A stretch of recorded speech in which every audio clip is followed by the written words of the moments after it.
CTC LPA hikes అనేటివి ఎలా చేస్తారు ఏంటి? అసలు శాలరీకి సిటీసీకి తేడా ఏంటి? వెస్టర్న్ వాళ్ళు ఎప్పుడైతే మన ఇండియాకి వచ్చి ఈ ఐటీ కంపెనీలు పెట్టి బిజినెస్ చేశారో, మరి వీళ్ళందరికీ ఈ ఎక్స్పెక్టేషన్ ఎందుకు వస్తుంది అసలు? నువ్వు ఉద్యోగం అడుగుతున్నావా, భిక్షం అడుగుతున్నావా? సంబంధాల గురించి చెప్పుకోవడానికి కూడా ఒకటి. ప్యాంటు ఉతికి ఎండలో ఆరవేస్తే 10 నిమిషాలు పడుతుంది. 10 ప్యాంట్లు ఉతికి ఆరవేస్తే ఎంత టైం పడుతుంది? Deserve before desire, one of the mantra of Azad. Skills వస్తే ఆటోమేటిక్ ఇన్ఫోసిస్ అయినా టీసీఎస్ అయినా ఎవరైనా తీసుకుంటారు కదా. కానీ నీ స్కిల్ ఎంత, దానికి బిల్ ఎంత? బాగుందన్న.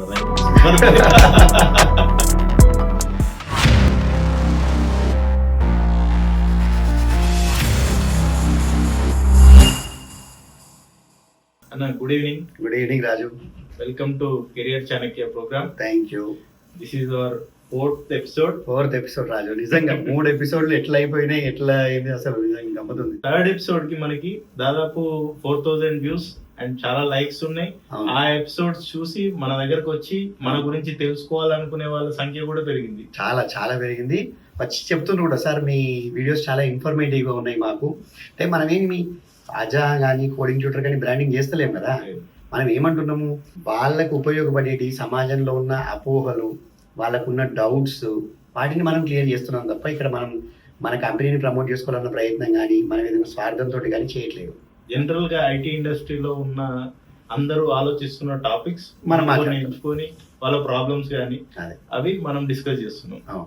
అయితే ఇది 4th ఎపిసోడ్ లో మనం ఒక కొత్త టాపిక్ తో, కొత్త ప్రాబ్లమ్ తో వస్తున్నా. చెప్పండి. CTC LPA. సిటిసి ఎల్పిఏ ఇది మనం ఒక చిన్న బిట్ గా సెకండ్ ఎపిసోడ్ లో మాట్లాడుకున్నాం. దాని గురించి ఫుల్ డిస్కస్ చేద్దాం. అంటే మన కంపెనీకి ఒక టాప్ ఐటీ కంపెనీ నుంచి ఒక వైస్ ప్రెసిడెంట్ వచ్చారు. ఆయన మన ఎంప్లాయీస్ ఉద్దేశించి మాట్లాడుతున్నారు. ఆయన దీన్ని టచ్ చేసిండ్రు, సుధాకర్ గారిని. అయితే ఇప్పుడు ఫ్రెషర్ గా ఎవరైతే గ్రాడ్యుయేట్ అయ్యి వచ్చిండ్రో ఇండస్ట్రీలకి, ఐటీ ఇండస్ట్రీలోకి రావాలనుకునే వాళ్ళు, వాళ్ళ ఎక్స్పెక్టేషన్ ఫస్ట్ 8 నుంచి 15 lakhs వాళ్ళు ఎక్స్పెక్ట్ చేస్తున్నారు. 8 to 15 అంటారు, వాళ్ళ ఇష్టం అడుగుతుండ్రు. ఇంకొకటి, ఎవరైనా జాబ్ చేంజ్ కావాలనుకున్నా, అదే కంపెనీ టు కంపెనీ చేంజ్ కావాలనుకున్నా, వాళ్ళు 10 ఉన్న వాళ్ళు 20 ఉన్న వాళ్ళు 40. అసలు ఎంత డిమాండ్ చేస్తున్నారంటే అది మార్కెట్ లో ఎట్లా అసలు దానికి దాన్ని అసలు ఏ ప్రకారం అది చేస్తారు? ఇప్పుడు హైక్స్ అనేటివి ఎలా చేస్తారు ఏంటి? ఇప్పుడు ఒక ఐటీ ఇండస్ట్రీ కాకుండా మన గవర్నమెంట్ ఎంప్లాయ్ అనుకోండి, వాళ్ళకి ఫస్ట్ ఫిక్స్ అయి ఉంటాయి, సాలరీ ఫిక్స్ అయి ఉంటుంది, స్కేల్ ఉంటుంది. ఇప్పుడు మన ఐటీ ఇండస్ట్రీలో ఆ స్కేల్ ని మీరు ఎలా దాన్ని వివరించాలనుకుంటున్నారు? ఇంకొక క్వశ్చన్, చాలా మంది తెలుసో తెలియదో, సిటిసి అంటే ఫుల్ ఫామ్ ఏంటి?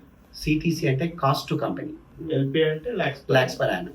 కాస్ట్ టు కంపెనీ అంటే ఏంటి? అసలు శాలరీకి సిటిసికి తేడా ఏంటి? ఇప్పుడు ఈ ఐటీ ఇండస్ట్రీ రాకముందు ప్రతి ఒక్కరు శాలరీ అని మాట్లాడేవాళ్ళు.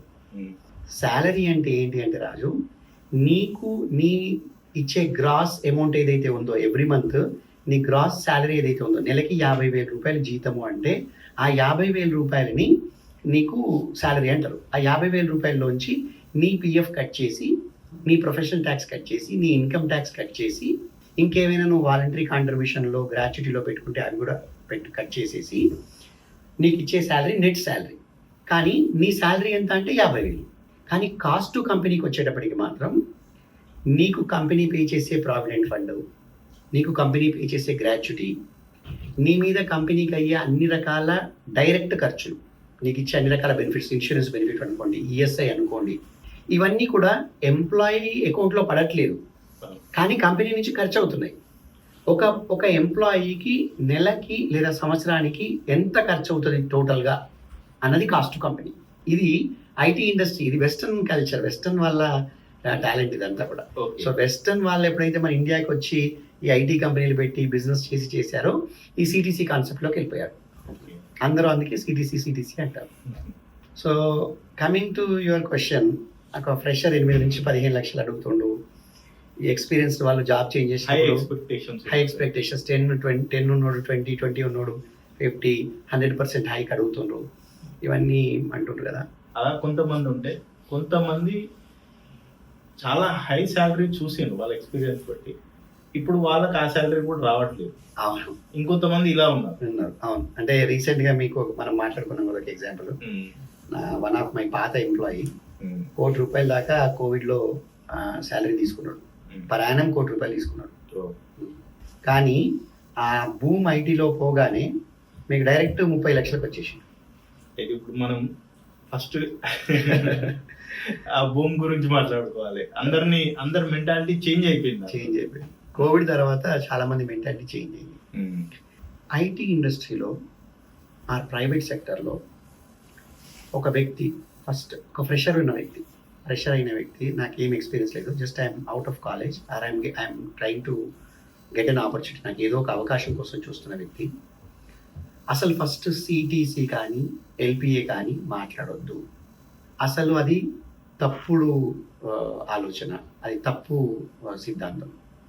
వాళ్ళు కేవలము అవకాశం కోసం చూడాలి. ఎందుకంటే ఫ్రెషర్కి ఏమీ పని రాదు.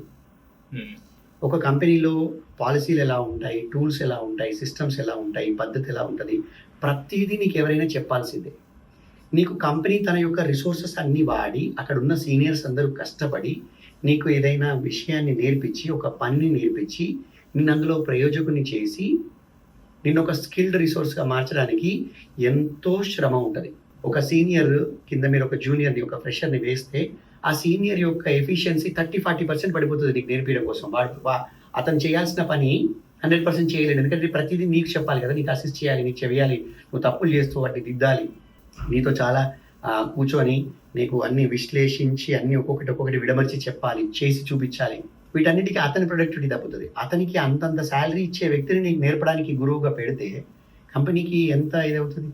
సో నువ్వు ఒక ఫ్రెషర్గా ఏ ఉద్యోగం, నువ్వు ఒక మెడికల్ షాప్లో పనిచేసే ఉద్యోగం కానీ, ఒక మైక్రోసాఫ్ట్లో పనిచేసే ఉద్యోగం కానీ, ఫ్రెషర్గా నువ్వు ఒక ఉద్యోగం కోరుకున్నప్పుడు అవకాశం కోసం చూడాలి. ఎందుకంటే నీకు స్కిల్స్ లేనప్పుడు మనకు శాలరీ అడిగే అర్హత లేదు అన్నది నా ఉద్దేశం.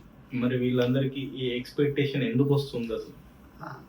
వీళ్ళందరికీ ఎక్స్పెక్టేషన్ ఎందుకు వస్తుందంటే కంపారిజన్, ఎగ్జాంపుల్స్.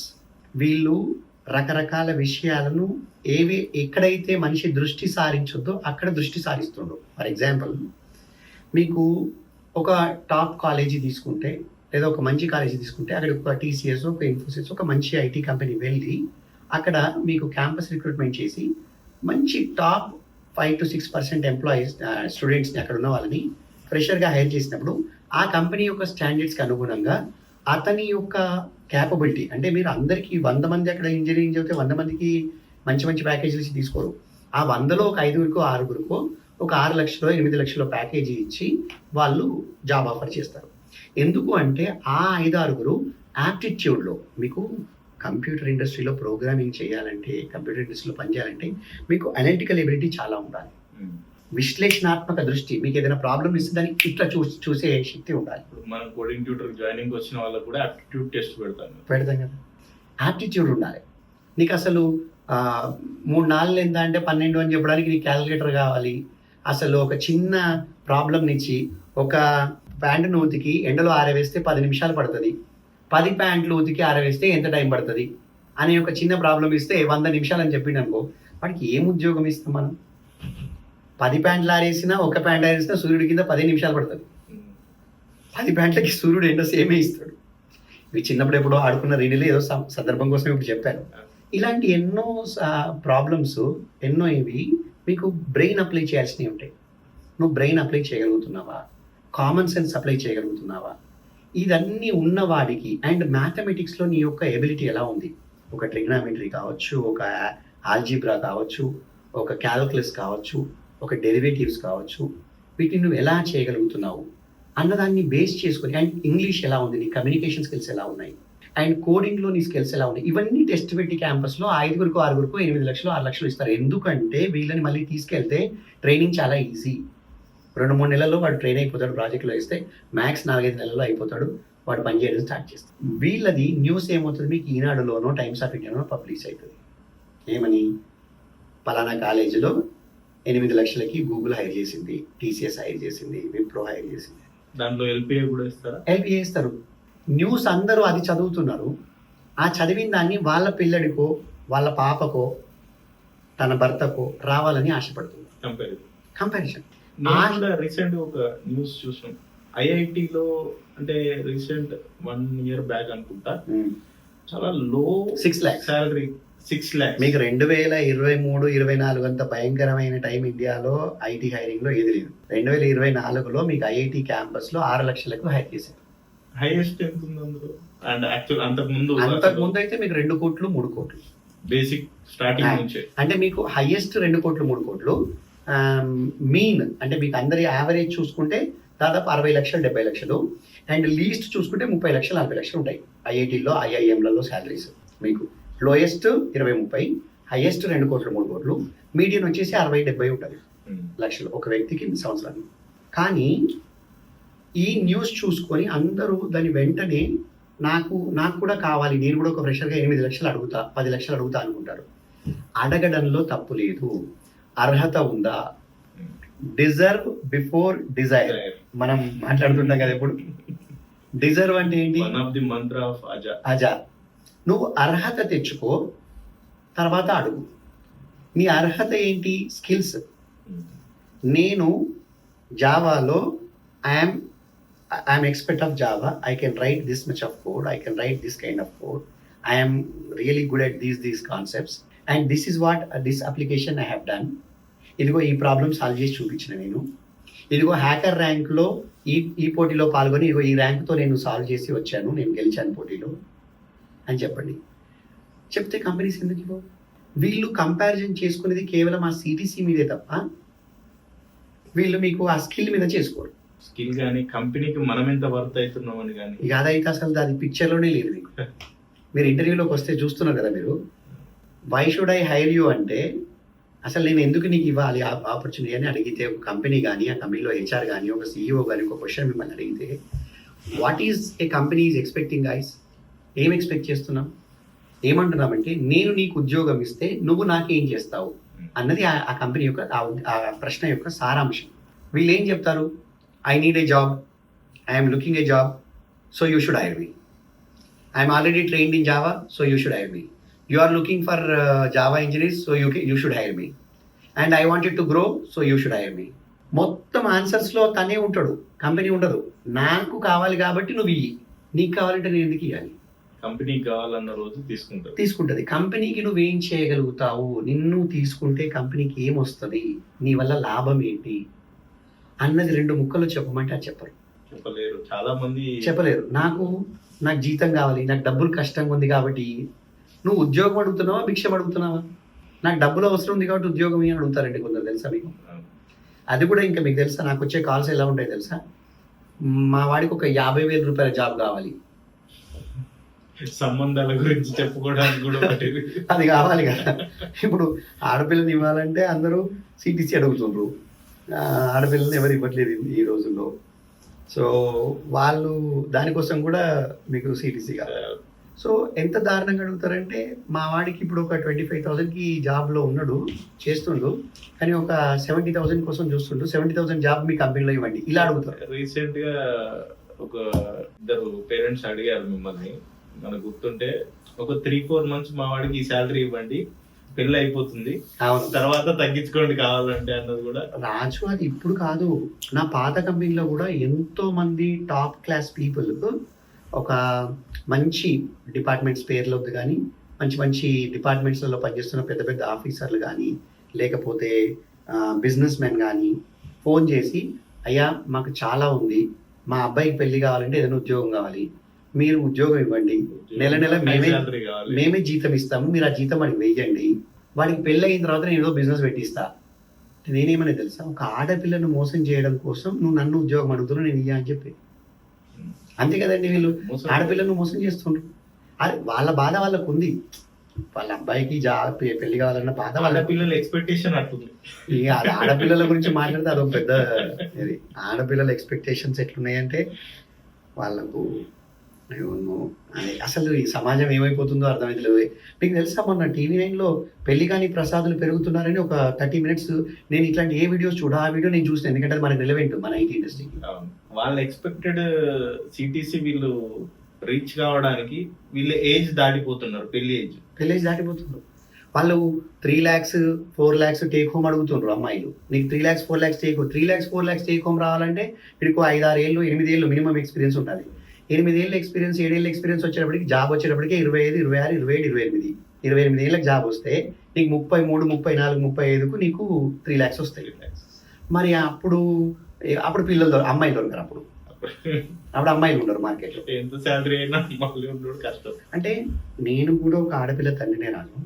నేను కూడా రేపు నాకు కూతుర్ని ఎవరికి పడితే వాళ్ళకి ఇవ్వను. కానీ ఒక ప్రయోజకుడు అయిన వాడు, అంటే మా ఆవిడ నన్ను, మా శ్రీలత నన్ను 1500 రూపాయలు ఉన్నప్పుడు పెళ్లి చేసుకుంది శ్రీలత. నేను ఇవాళ 1500 తోటే ఉన్నానా? ఏం చూసుకుంది మా శ్రీలత నాలో? ఇతను ప్రయోజకుడా? ఇతనిలో ఎదిగే శక్తి ఉందా? ఇతను నిజంగానే కష్టపడి పైకి రాగలుగుతాడా? ఒక భార్యని, నాకు రేపు పుట్టబోయే సంతానాన్ని బాధ్యతగా చూసుకోగలుగుతాడా? ఇతని లోపల ఆ ఉత్సాహం ఉందా? టాలెంటెడా? స్కిల్డా? ఎబిలిటీ ఉందా అన్నది చూసి పిల్లని ఇచ్చేవాళ్ళు. మీరు లక్కీ అప్పుడు అట్లా చూసి. నేను లతతో అంటాను, నేను ఈ కాలంలో కూర్చుంటే ఆ కోర్టులో చెప్పరాసి ఉద్యోగానికి నాకు ఎవడు పిల్లనిచ్చేటోడు కాదు. నేను కోర్టులో చెప్పరాసి ఉన్నప్పుడు నా భార్య నన్ను పెళ్లి చేసుకుంది.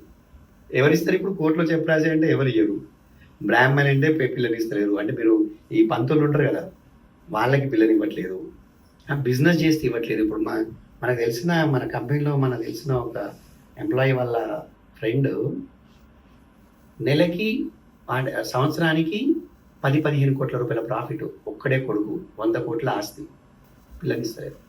ఏంటంటే బిజినెస్ ఒకటి రీజన్ అయితే, 2 ఊర్లో ఉంటుండ్రు. హైదరాబాద్లో ఉండే పిల్లడు కావాలి అమ్మాయికి. ఎందుకంటే అత్తమామ నుంచి దూరంగా, రైట్, అందరి నుంచి దూరంగా. హైదరాబాద్లో మీకు 4 అమ్మాయిలు షాపింగ్ పోవాలి, అయినా బిడ్ షాపింగ్ పోవాలి. ఇక మనం అంతా అమ్మాయిల దాంట్లోకి రాజు. అంటే నిజంగా ఎందుకు వెళ్ళాల్సి వచ్చిందంటే, అంటే ఒక్కదానికి ఒకటి లింక్ ఉంది. మనం మాట్లాడేది వాళ్ళ ఎక్స్పెక్టేషన్స్ అలా ఉన్నాయి కాబట్టి వీళ్ళు కూడా అంత శాలరీ హైక్ కోసం చూస్తున్నారు. కానీ యాక్చువల్గా ఈ అమ్మాయిల ఇన్ఫ్లుయెన్స్ పక్కకు పెడితే, ఈ పెళ్లిళ్ళ ఇన్ఫ్లుయెన్స్ పక్కకు పెడితే, ఒక ఫ్రెషర్ ఎంత అడగాలి అంటే అసలు శాలరీ అడగొద్దు. అయ్యా, మీ కంపెనీ యొక్క పాలసీ ప్రకారం, మీ కంపెనీ స్టాండర్డ్స్ ప్రకారం, ఇప్పుడు మన కంపెనీలో నేను ఎవరు ఫ్రెషర్ వచ్చినా 2.4 lakhs ఇస్తాను. అంటే నేను కూడా గ్రాడ్యుయేషన్ కంప్లీట్ అయినాక చాలా చూసిన జాబ్ చేయడానికి ఫస్ట్. తర్వాత నా ఓన్ కంపెనీ, నేను మీరేం రాజు బిజినెస్ ఫ్యామిలీలో పుట్టినరు, మీకు జాబ్ అయితే. అప్పుడు సినారియో ఎట్లుండేనంటే, మా నాన్న అనేది, నువ్వు వేరే వాళ్ళ కంపెనీలో వర్క్ చేయి వితౌట్ ఎనీ శాలరీ, నువ్వు ఎక్స్పీరియన్స్ తెచ్చుకుని తర్వాత మన కంపెనీ హ్యాండిల్ చేయి అనేది. ఏం విజన్ అది! అట్లా అంటే అప్పుడు వాళ్ళ ఆలోచన అట్లుండేది. ఏదైనా పని చేయడానికి అట్లా పెద్దవాళ్ళందరి అనుభవం అదే రాజు. ఎంత గొప్ప ఆలోచన చెప్పండి మీ నాన్నగారు. ఆయన జీవితంలో ఎంతో చూశాడు కాబట్టి, వ్యాపారస్తుడు కాబట్టి, ఆయనకు మూలాలు తెలుసు కాబట్టి ఆ మాట మాట్లాడారు. ఎంతమందికి అర్థమవుతుంది ఇప్పుడు?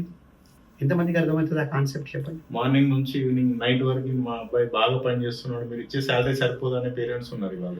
కాదు, ఇంకా అదొకటి అయితే ఎంతసేపు అంటే, మీకు ఈ ఐటీ ఇండస్ట్రీలో ఇంకొక దరిద్రం కాదు.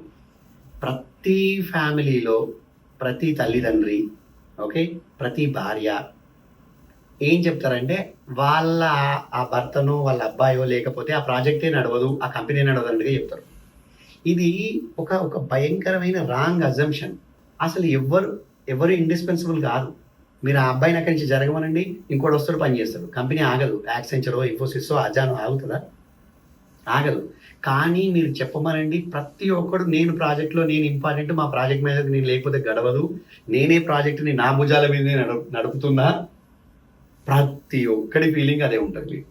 మేజర్గా ఫ్రెషర్ ఏం ఎక్స్పెక్ట్ చేయాలంటే, మీ నాన్నగారు చెప్పినట్టుగా అవకాశం అయితే ఫ్రీగా చేయమని అనట్లేదు. అయ్యా, మీ కంపెనీ ప్రకారం మీరు ఫ్రెషర్కి ఎంత ఇస్తారో అంత ఇవ్వండి, నాకు అవకాశం ఇవ్వండి.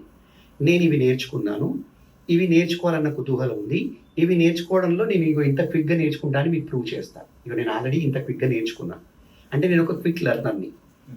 నేను సమయం చూసుకోకుండా, వాచి చూసుకోకుండా, శనివారం ఆదివారం అనకుండా రాత్రి పగళ్ళు పనిచేసి కంపెనీ యొక్క అభివృద్ధికి పాటుపడే వ్యక్తిత్వం ఉన్నవాడిని. అండ్ 1 సంవత్సరమో 6 నెలలో చేసి జాబులు జంప్ చేసే నేచర్ ఉన్నవాడిని కాదు. కమిటెడ్గా మీ కంపెనీ కోసం కొన్ని సంవత్సరాలు పనిచేసే ఉద్దేశం ఉన్నవాడిని. కంపెనీ యొక్క ఆబ్జెక్టివ్ మీట్ కావడానికి, కంపెనీ యొక్క టార్గెట్స్ మీట్ కావడానికి, కంపెనీ యొక్క అభివృద్ధి కోసం మీరు వేసే ప్రణాళికల్ని నేను మనస్ఫూర్తిగా మనసావాచాకరమైన ఇంప్లిమెంట్ చేయడానికి అహర్నిశలు కష్టపడతాను. ఇది కావాలి కంపెనీకి. ప్రతి కంపెనీకి, ఒక స్టార్టప్ కానివ్వండి, మీకు టీసీఎస్ కానివ్వండి, కంపెనీ లాభదాయకతను పెంచుతా, కంపెనీ కస్టమర్ యొక్క సాటిస్ఫాక్షన్ పెంచుతా, ఇద్దరు చేసే పనిని నేను ఒక్కరిని కష్టపడి చేస్తా. ఇలాంటి మాటలు మాట్లాడాలి ఎంప్లాయీ. మాట్లాడి వాళ్ళు ఎంత ఇస్తారు ఇప్పుడు మన ఏఎల్టీలో అంటే మీకు హెచ్ఆర్లో కానీ ఫినాన్స్లో కానీ ఎవరికైనా కొత్త వాళ్ళకి అవకాశం ఇస్తే 2.4 ఇస్తున్నాం మనం. 20,000 రూపాయలు నెలకి, సంవత్సరానికి 2,40,000 is a very good amount to start. ఒక ఎంబీఏ హెచ్ఆర్ చేసిన వాళ్ళకి ఏమొస్తుందండి? నేను ఎంబీఏ హెచ్ఆర్ చేసి వచ్చినా అంటారు. అనగానే నేను అడుగుతా, okay tell me the Maslow theory of hierarchy అంటారు. అంటారు okay what is organisational behaviour అంటారు. ఆర్గనైజేషనల్ బిహేవియర్ ఇక్కడ విన్నట్టుంది అంటే, మరి ఎంబీఏ హెచ్ఆర్ అన్నావు కదమ్మా అంటే ఎగ్జామ్స్ పాస్ అవ్వడానికి చదివానండి. నీకు ఒక్క కాన్సెప్ట్ రాదు, మేనేజ్మెంట్ బై ఆబ్జెక్టివ్స్ అని అడుగుతా. ఓకే వాట్ ఈస్ 30-60-90 స్ట్రాటజీ అని అడుగుతా, రాదు. నీకు ఏది కాన్సెప్ట్స్ అక్కడ నేర్చుకోలేదు. ఓకే ఒక కల్చర్ అనేది ఎలా క్రియేట్ అవుతుంది ఆర్గనైజేషన్లో, what is the importance of culture in an organisation. నువ్వు ఎంబీఏ హెచ్ఆర్ చదివావు కదా, నాకు కల్చర్ యొక్క ఇంపార్టెన్స్ చెప్పు ఆర్గనైజేషన్లో అంట. కల్చర్ అంటే మననే రివర్స్ అడుగుతారు, నీకు ఏమీ తెలియదు. పోనీ నువ్వు MBA HR, payroll benefits, payroll అయితే నువ్వు చేయాలి కదా, నీకు శాలరీ ఎలా ఉంటుందో తెలియాలి కదా. What is the components of salary, చాలా మంది పిఎఫ్ ఎలా కట్ చేస్తారు, ఈవెన్ 4-5 years ఎక్స్పీరియన్స్ ఉన్న హెచ్ఆర్ కూడా తెలియదు. నీకు ఏమీ తెలీదు, నీకు కావాలి శాలరీ, ఎలా? సో అందుకని ఫ్రెషర్స్ మాత్రం బయట మార్కెట్లో ఒక మంచి పెద్ద పెద్ద కంపెనీలు, టాప్ ఐటీ ఎంఎన్సీస్ 6-8-15 లక్షలు ఇచ్చినంత మాత్రాన మనం కూడా అంతే అడగాలి ప్రతి కంపెనీని అన్న ఒక అవగాహన నుంచి బయటికి రావాలి, రియాలిటీకి దగ్గరగా ఉండాలి. అండ్ అన్ని కంపెనీలకి అంతంత లాభదాయకత, అంతంత వ్యాపారం ఉండదు. అలాని అవి కంపెనీలు ఉద్యోగం ఇవ్వలేనంత కంపెనీలు కావు, ఉద్యోగం ఇస్తున్నాయి, వ్యాపారం చేస్తున్నాయి. చిన్న కంపెనీ ఉంటుంది అజా, ఒక 10 కోట్ల కంపెనీ. ఈ 10 కోట్ల రూపాయల కంపెనీలో ఎంత ఇవ్వగలుగుతారు, అంతే ఇస్తారు. నువ్వు రేపు ఇన్ఫోసిస్కి వెళ్ళాలంటే ఈ ఎక్స్పీరియన్స్ ఉపయోగపడుతుందా చూసుకోను. ఇక్కడ జాయిన్గా 3 లక్షలకో 3.5 లక్షలకో జాయిన్గా, రేపు నువ్వు 3 సంవత్సరాలు ఎక్స్పీరియన్స్ తెచ్చుకో, బాగా పనిచేయి, ఇక్కడ నేర్చుకో. ఇన్ఫోసిస్లో కొట్టు జాబు 10 లక్షలకి వద్దంటున్నారు ఎవరైనా? స్కిల్స్ వస్తే ఆటోమేటిక్ ఇన్ఫోసిస్ అయినా టీసీఎస్ అయినా ఎవరైనా తీసుకుంటారు కదా. సో ఫ్రెషర్స్ ఆ ఆలోచన నుంచి బయటికి వచ్చి అవకాశం కోసం చూడాలి.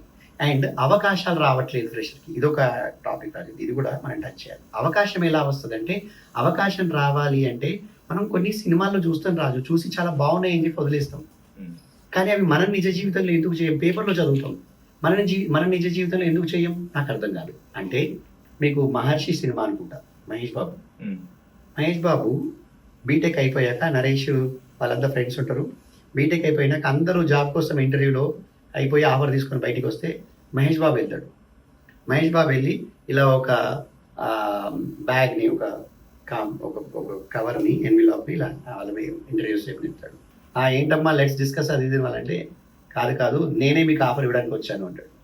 ఏంటి అంటే, ఇందులో నేను ఒక సోషల్ మీడియా ప్లాట్ఫామ్ గురించి నేను ఒక కాన్సెప్ట్ రాశాను, దాని కోడ్, దాని యొక్క ఇది అంతా ఈ హార్డ్ డిస్క్లో ఉంది, ఇది చూసుకోండి, ఇది మొత్తం ప్రపంచాన్నే మార్చేసే ప్రోడక్ట్, దీన్ని మీరు ఇంప్లిమెంట్ చేయాలనుకుంటే నేను రెడీ ఉన్నాను, మీరే నాకు ఫోన్ చేయండి అని వెళ్ళిపోతాడు.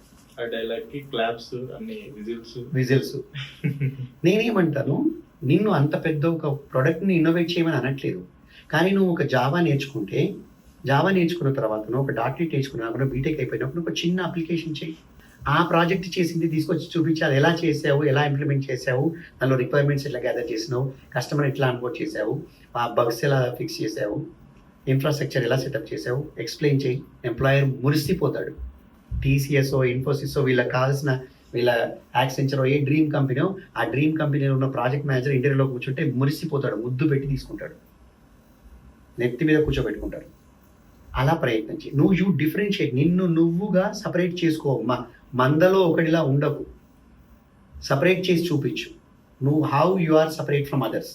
ఇంకొకటి అంటే, నేను నా అనుభవం నుంచి చెప్తా రాజు, మీకు మీ ఇంట్రోలోనే నేను చెప్పాను, నా అనుభవం నుంచి కూడా నేను షేర్ చేస్తాను. ఇలా ఉంటుంది. కోర్టులో నేను చపరాసిగా పనిచేసినప్పుడు నాకు చపరాసిగా పనిచేయడం ఎవరికి ఇష్టం ఉంటుంది రాజు? ఎదగాలని ఉంటుంది, నాకు ఎదగాలని ఉండే. నేను అంటే చపరాసిగా పని చేయడానికి నాకు ఇష్టం లేకుండా లేను, చేశాను, ఇష్టపడి పని చేశాను. చాలా ఇష్టంగా రోజు ఆఫీస్కి వెళ్ళి పని చేశాను. టేబుల్ తుడిచాను, వాటర్ పెట్టాను, అన్నీ చేశాను, కట్టీలు ఇచ్చాను. కానీ ఎదగాలన్న ఆతృత ఉన్నప్పుడు నేను వెళ్ళి అడిగాను, అయ్యా ప్రమోషన్ రావాలంటే ఏం చేయాలి? 20 ఏళ్ళ సీనియారిటీకి వస్తుంది, అలా నాకు కాదు, వేరే మార్గం ఏమైనా ఉందా అంటే స్కిల్ ఉండాలి. ఏంటి? Type writing, short hand. Type writing higher, ఫట్ టైప్. తర్వాత షార్ట్ హ్యాండ్. షార్ట్ హ్యాండ్ డిస్టింక్షన్లో పాస్ అయ్యాను. పాస్ అయ్యి ఆగలేదు అక్కడికి. ఒక టైపిస్ట్ ఉండేవారు, ఆయనకి బాగా వర్క్ లోడ్ ఉండేది. ఆయనతో కూర్చొని సాయంత్రం 6 తర్వాత రాత్రి 2 వరకు నేను ఒక మిషన్, ఆయన ఒక మిషన్, జడ్జిమెంట్లన్నీ కొట్టేది, టైప్ చేసేది. ఎవరు? నేను చెప్పరాసింది. నాకు అది రెస్పాన్సిబిలిటీయా? కాదు, ఆయన పని.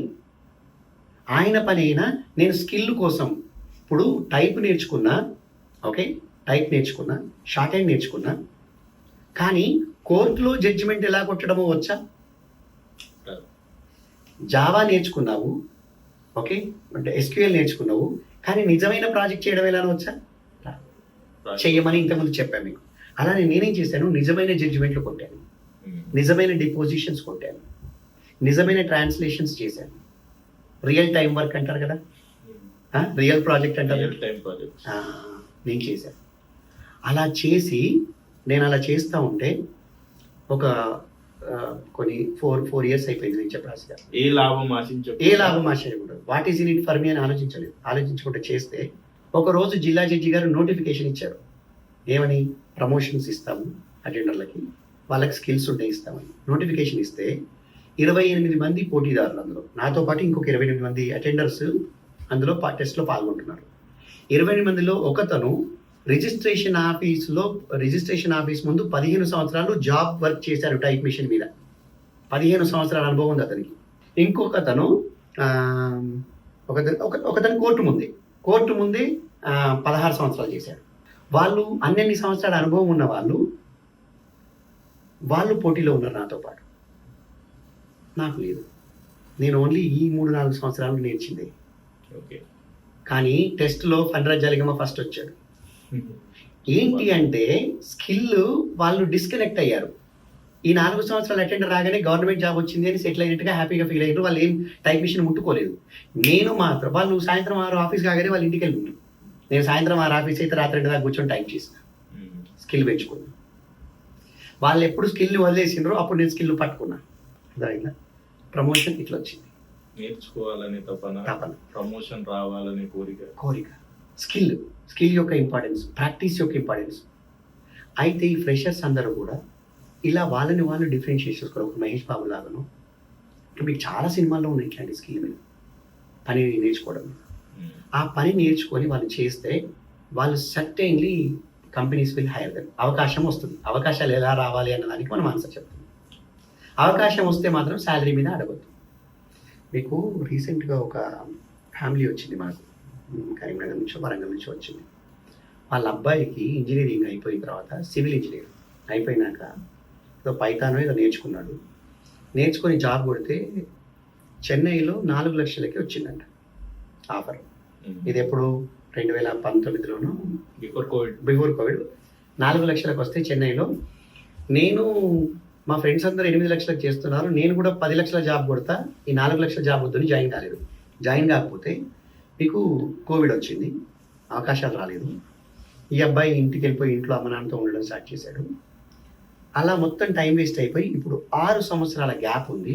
ఆ వచ్చిన పైథాన్ కూడా దొబ్బింది, ఆఫర్ రావట్లేదు, కోడింగ్ ట్యూటర్లో జాయిన్ అవుతా అంటున్నాడు. జాయిన్ అయినాక కూడా నాకు చాలా టైం వేస్ట్ అయింది. 3 months లో నన్ను అదొక పెద్ద ప్రాబ్లం. అది వాళ్ళ ప్రాబ్లం ఏంటంటే ఇప్పుడు ఈ 6 సంవత్సరాలు వేస్ట్ అయింది కాబట్టి నాకు 3 months లో నన్ను ప్రాజెక్ట్లో వేయండి, నేను 3 months లో ఫాస్ట్ ట్రాక్లో నేర్చుకుంటా అంటాడు. అంటే నేనేం అడిగాను, కరీంనగర్లో పోగొట్టుకున్న సమయాన్ని తీసుకొచ్చి అజాలో వెతుకుతున్నావు, అక్కడ 6 ఏళ్ళు వేస్ట్ చేసి ఇక్కడికి వచ్చి నువ్వు నాకు లాస్ట్ ఎపిసోడ్ లో కూడా ఇదే మాట్లాడుకున్నాను. రీసెంట్ గా అంటే 2 days బ్యాక్ ఈ టాపిక్ వచ్చింది. అసలు రాజు మీకు నెలలో ఒక 4 నుంచి 6 ఎగ్జాంపుల్స్ టైం మీద మన అజాలో ఉంటాయి. పేరెంట్స్ కానీ రిసోర్సెస్ కానీ నాకు ఫాస్ట్ కావాలి, నాకు మీరు ఓన్లీ ఇది కోడింగ్ ట్యూటర్తో నేర్పించండి చాలు, నేను బయట జాబ్ కొట్టుకుంటాను 10 లక్షలకి అనడం. ఎంతసేపు మనీ. ఇంకొక అబ్బాయి వచ్చాడు, ఆ అబ్బాయిది ఎంతసేపు మనీ ఫోకస్. నేను 15 లక్షలకి ఎప్పుడు వెళ్తా, 20 లక్షలకి ఎప్పుడు వెళ్తా. అది ఉండడం మంచిదే కానీ మనం దేనికి క్యాపబుల్ అనేది అది ఉండొద్దని నేను ఎట్లంటే రాజు, నేను ఎదిగానా, మీరు ఎదిగినరా, వాళ్ళు కూడా ఎదగాలి కదా. ఎదగొద్దని ఎవరు అడుగుతున్నారు? ఏమంటున్నామంటే రియాలిటీకి దగ్గరగా స్టెప్ బై స్టెప్ ఎదగండి. ఒకటేసారి వేరే ఎవరినో చూసి వాడు ఎదిగాడు, వాడికి 40 లక్షలు వస్తుంది, మా ఫ్రెండ్కి 10 లక్షలు వస్తుంది కాబట్టి నాకు 10 లక్షలు కావాలి, ఈజ్ ద ఫులిష్ థింగ్. తల్లిదండ్రులు కూడా దయచేసి, అంటే నా రిక్వెస్ట్ తల్లిదండ్రులకు, మీరు ఇక్కడ చూస్తున్నారు కదా ఎంతో మందికి చెప్పు, తల్లిదండ్రులు కూడా అసలు ఎవరిని దయచేసి కంపేర్ చేసి అడగొద్దు. 10 లక్షలు తెచ్చుకో, 20 లక్షలు తెచ్చుకో. వాళ్ళకి అయితే తల్లిదండ్రులకి ఏమవుతుందంటే సొసైటీ నుంచి ప్రెషర్. ఏమని? వాళ్ళకి పెళ్లి సంబంధాలు రావట్లేదు, తల్లిదండ్రులు బాధ్యతగా ఫీల్ అవుతారు పెళ్లి కంప్లీట్ చేయడానికి. ఎక్కడికైనా ఏదైనా ఫంక్షన్ వెళ్ళినా కూడా అంటే వాళ్ళ అబ్బాయి గురించి చెప్పుకోవడానికి కానీ చాలా ఇబ్బంది పడుతుంటారు చాలా మంది పేరెంట్స్. అంటే మిగతా వాళ్ళు వచ్చిన వాళ్ళు ఇది మన సమాజంలో కొంత మార్పు రావాలి రాజు. ఏమైతుంది తెలుసా మీకు, అంటే మన టాపిక్ ఎటో పోతుంది కొంచెం, కానీ ఇక మీరు అడిగినారు కాబట్టి నాకు అది నేను చెప్పకుండా ఉండలేకపోతున్నా. ఈ తల్లిదండ్రులు అయినా వీళ్ళను గెలికే వాళ్ళైనా ఫ్యామిలీస్లో అసలు ఎందుకు ఇవన్నీ మాట్లాడాలి? మీ అబ్బాయికి 10 లక్షల శాలరీ వస్తుంది అనుకో, పక్కింటి నీబర్ని పిలిచి, ఏమండి రామేశ్వరరావు గారు, మీ వాడు ఏం చేస్తున్నాడండి? మావాడి తర్వాత సంవత్సరానికి మీ వాడిది బీటెక్ అయిపోయింది కదా, ఏం చేస్తున్నాడంటే హైదరాబాద్లో ఏదో కోర్స్ చేస్తుండ్రు. ఇంకా ఎన్ని రోజులు చేస్తాడండి కోర్సు? మావాడు చూడండి బీటెక్ అయిపోగానే జాబ్ కొట్టాడు, 20 లక్షలకి యాక్సెంచర్లో చేస్తున్నాడు. ఎందుకు నీ అడ్వర్టైజ్మెంట్లు? నీ కొడుకు 20 లక్షలు వస్తే మీ అబ్బాయికి చెప్పుకోవడానికి, నీ గొప్ప చెప్పుకొని అతన్ని వాళ్ళని తక్కువ చేయడం వల్ల నీకు వస్తే ఇదేంటి? ఇగో ఇది అంటే అనవసరమైన ఇష్యూస్ చేస్తుండ్రు పేరెంట్స్. అంటే మన సమాజం, మీకు యూఎస్లో ఎవరు శాలరీ మాట్లాడతారు సార్ రాజు? నేను మీకు తెలుస్తుంది, అక్కడ ఉంటారు ఇక్కడ ఉంటారు తిరుగుతుంటారు. యూఎస్లో ఎవరు శాలరీ మాట్లాడరు, ఎవరి శాలరీ ఎవరు షేర్ చేసుకోరు, పక్కోడికి గొప్పలు చెప్పరు, ఇంకొన్ని తక్కువ చేయరు. మనమే ఇవన్నీ చేస్తున్నాం, మనకి ఎందుకు ఇదంతా? సో ఫ్రెషర్స్ అయితే శాలరీ ఎక్స్పెక్టేషన్స్ పెట్టుకోవద్దు, వాళ్ళని వాళ్ళు డిఫరెన్షియేట్ చేసుకోవాలి, స్కిల్స్ మీద ఫోకస్ చేయాలి. కంపెనీ అవకాశం ఇస్తే ఆ కంపెనీకి ఏం చేస్తామన్నది ఆలోచించాలి. ఇది ఫ్రెషర్స్. ఇక మీరు ఎక్స్పీరియన్స్ వాళ్ళు జాబ్ చేంజ్ చేసినప్పుడు 10 నుంచి 20, 20 నుంచి 50 అడుగుతుండ్రు. వీళ్ళకు అసలు స్కేల్ ఏంటి అన్నారు కదా, ప్రైవేట్ ఇండస్ట్రీలో అసలు స్కేల్ ఏమీ ఉండదు, అసలు శాలరీకి అంతే లేదు.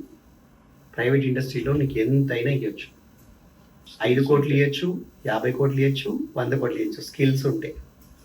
నీ వల్ల కంపెనీకి ఎంత లాభం అవుతుంది అని బట్టి ఇస్తారు. అంటే నేను నా పాత కంపెనీలో ఒక సినారియో వచ్చింది, ఎవరో వచ్చి అడిగారు, సార్ నాకు 40,000 శాలరీ వస్తుంది, ఏదో సేల్స్ అబ్బాయి అనుకుంటా, 40,000 వస్తుంది, నాకు 70,000-80,000 అయితే బాగుంటుంది. 70,000-80,000 ఏంట్రా? అప్పుడు వాళ్ళందరూ చిన్నపిల్లలు, నన్ను ఒక 3-4 సేల్స్ వాళ్ళను అరే అనేది, అరే 70,000-80,000 ఏంట్రా? మన కంపెనీ ఏమనుకుంటున్నావు? 100 కోట్ల కంపెనీ, నా పాత కంపెనీ అన్నట్టు 100 కోట్ల కంపెనీ.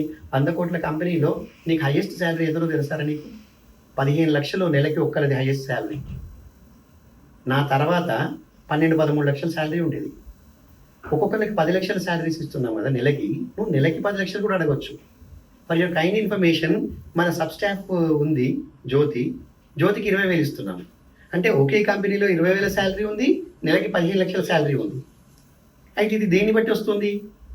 వాళ్ళు కంపెనీలో చేసే బాధ్యతను బట్టి వస్తుంది, వాళ్ళు కంపెనీలో చేసే పనులను బట్టి వస్తుంది, రోల్స్ అండ్ రెస్పాన్సిబిలిటీస్ని బట్టి వస్తుంది. నువ్వు కంపెనీకి వాల్యూ యాడ్ చేయి, కంపెనీ నీకు వాల్యూ యాడ్ చేస్తుంది. ఇది first principle. Second principle, specific to IT industry and software engineer roles ఏవైతే ఉన్నాయో, ఈ సాఫ్ట్వేర్ ఎంప్లాయీస్ ఉన్నారో వీళ్ళకి ఇక్కడ, అంటే మీకు ఇండియన్ ఐటీ ఇండస్ట్రీలో 70% సర్వీసెస్ ఇండస్ట్రీ మొత్తం. అంటే వీళ్ళు ఈ రిసోర్సెస్ని వేరే ఎవరైనా ఒక కస్టమర్కి ప్రాజెక్ట్ చేయడానికి వాడితే వాళ్ళు నెల బిల్లింగ్ ఇస్తే ఆ బిల్లింగ్లోంచి వీళ్ళకి డబ్బు వస్తుంది. అంటే మిమ్మల్ని లిటరల్గా చెప్పాలంటే ఒక లేబర్ లాగా వాడతారు అక్కడ. మీరు ఒక వైట్ కాలర్ లేబర్. మీరు ఒక కాగ్నిజెంట్లో పనిచేస్తే, అక్కడ బ్యాంక్ ఆఫ్ అమెరికా అనే కస్టమర్కి పనిచేస్తే వాళ్ళు ఒక $30 గంటకి ఇస్తే కంపెనీకి $4,800 నెలకు వస్తాయి కాగ్నిజెంట్కి. సో కాగ్నిజెంట్ని మీరు సపోజ్ $4,800 $1 అడిగారనుకో, కాగ్నిజెంట్ మీకు ఇవ్వగలుగుతుందా? టీసీఎస్ ఇవ్వగలుగుతుందా? అజా ఇవ్వగలుగుతుందా? నీ మీద నా రాబడి 4,800, పోబడి 4,800 $1. వీలవుతుందా? ఎవరు కంపెనీ నడపాలి, నీకు బెనిఫిట్స్ ఇవ్వాలి, ఇన్ఫ్రాస్ట్రక్చర్కి డబ్బులు కట్టాలి. అన్బిల్డ్ ఎంప్లాయీస్ ఉంటారు, అంటే మీకు ఓవర్ హెడ్స్ ఉంటారు, మీకు రకరకాల ఎంప్లాయీస్ బిల్డింగ్లో ఉండే వాళ్ళు, హెచ్ఆర్ అనుకోండి, ఫినాన్స్ అనుకోండి, సబ్ స్టాఫ్ అనుకోండి, సెక్యూరిటీ గార్డ్స్ అనుకోండి. ప్యాంట్రీ నడపాలి, ఎన్నో రకాల ఎకోసిస్టమ్ పెట్టాలి. వచ్చిన డబ్బు వచ్చినట్టు ఇంకో డాలర్ నీకు కనిపిస్తే కంపెనీ ఏం కావాలి? ఈ కంపెనీ లేకపోతే ఈ ఉద్యోగులందరూ ఏమవుతారు? అంటే కంపెనీ వ్యాపారం ఉంటేనే ఉద్యోగం అండి. మీరు చూడండి, 90% ఆఫ్ ద పీపుల్ ఉద్యోగం కోరుకుంటారా? కోరుకుంటారు. బిజినెస్ చేస్తారా? అందరూ ఎవరైనా తన పిల్లగడ పుట్టగానే అబ్బా వీడు నా బిజినెస్లో కావాలి అని అనుకుంటారా? మా అబ్బాయి బిజినెస్ చేయాలి అనుకుంటారా? వీడు ఇంజనీరింగ్ చదవాలి, సాఫ్ట్వేర్ ఇంజనీరింగ్ కావాలి, వీడు డాక్టర్ చదవాలి, డాక్టర్ కావాలి. ఉద్యోగాలే కోరుకుంటారు తప్ప 90% పీపుల్ ఉద్యోగం కోరుకుంటారు. 10% పీపులే బిజినెస్లోకి వస్తారు. అందులో 5-6% పీపుల్ ఫెయిల్ అవుతారు బిజినెస్లో. రీసెంట్ గా అంటే స్వాతి వాళ్ళ ఆఫీస్ లో కూడా ఒక అతను జాబ్ చేస్తుండ్రు, మంచి సిటీసీ అతని సేవింగ్స్ అన్ని తీసుకుపోయి ప్యారలల్ గా ఒక బిజినెస్ పెట్టుకున్నాడు. ఆ బిజినెస్ లో మొత్తం లాస్ అయిపోయాడు. ఇప్పుడు ఆయనకి జాబ్ తీసేస్తారనే భయం ఆయనకి పెరిగిపోయింది. జాబ్లో సెక్యూరిటీ ఉంటుంది కాబట్టి, ఎవ్రీ మంత్ శాలరీ వస్తుంది కాబట్టి 90% పీపుల్ శాలరీకి జాబ్కే ప్రిఫర్ చేస్తారు. 10% ఎవరైనా ఇట్లా బిజినెస్కి వస్తే అందరూ బిజినెస్లో success car. Business is a very risky ocean, red ocean. ఇది ఇక్కడ ఒక భయంకరమైన బ్లడ్ ఉంటుంది, ఇక్కడ భయంకరమైన పోరాటాలు ఉంటాయి, భయంకరమైన రిస్క్ ఉంటుంది. మనం చేయట్లేదా? కత్తి మీద సాము చేయట్లేదా? కోట్ల రూపాయలు ఇన్వెస్ట్ చేయలేదు ఇక్కడ. So business risky. కొన్ని బిజినెస్లే సక్సెస్ అవుతాయి. సక్సెస్ అయిన బిజినెస్ నడిస్తేనే మిగతా వాళ్ళకి ఉపాధి. అలాంటి బిజినెస్లు బాగుండేలాగా పని, అంటే నువ్వు ఉండే బేసిక్గా నువ్వు ఏ చెట్టు నీడ కింద ఉన్నావో ఆ చెట్టు క్షేమం నువ్వు కోరుకోవాలి. కంపెనీ కింద ఆ చెట్టును నరికేస్తా, కొట్టేస్తా, గొడ్డలు పెట్టి నరికేస్తా, నేను కూర్చున్న కొమ్మ నరికేస్తా అంటే ఏమొస్తుంది?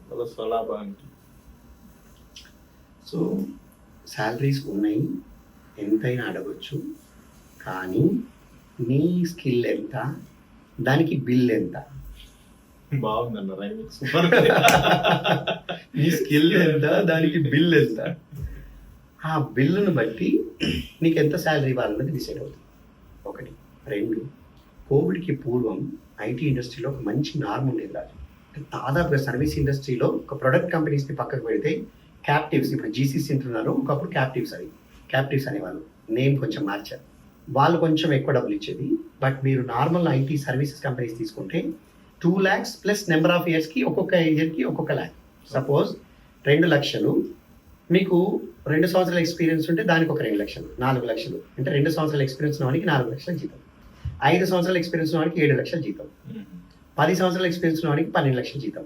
ఇలా ఒక పద్ధతిగా వెళ్ళింది ఐటీ ఇండస్ట్రీ. ఓకే, జావాలో ఒక 4-5 years ఎక్స్పీరియన్స్ ఉన్న వాళ్ళంటే వాడికి ఒక 7, 8, 9 వస్తే ఇంకా మహా శాలరీ, అది గొప్ప శాలరీ. ఎవరు కూడా 30 కావాలి, 20. ఇప్పుడు మీకు 5 సంవత్సరాల నుండి 30 లక్షలు వస్తున్నాయి. అయితే మరి వస్తున్నాయి అంటే ఎలా ఇస్తున్నారు, ఇన్ని రోజులు ఇవ్వలేదని దీని మీద ఒక ఐటీలో ఒక పెద్ద ఇంటర్నెట్లో చాలా యుద్ధాలే జరిగినాయి, మాటల యుద్ధాలు.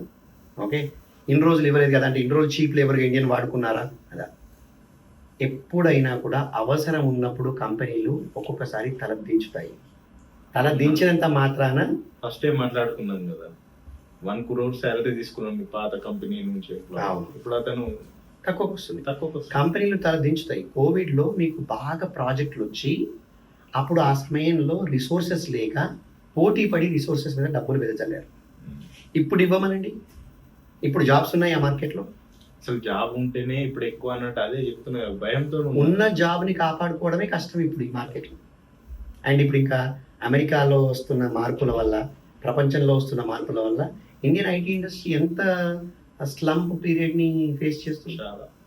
కాబట్టి శాలరీ అనేది కేవలం నువ్వు కంపెనీకి యాడ్ చేసే వాల్యూని బట్టి, నీ కస్టమర్ నీ కంపెనీకి ఇచ్చే బిల్లింగ్ని బట్టి, నీ స్కిల్స్ని బట్టి ఉండాలి తప్ప నీ ఎమోషన్స్ని బట్టి, నీ అవసరాలను బట్టి ఉండొద్దు.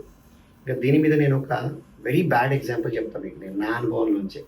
ఓకే, అది కొంచెం బ్యాడ్ ఎగ్జాంపులే కానీ అవసరం.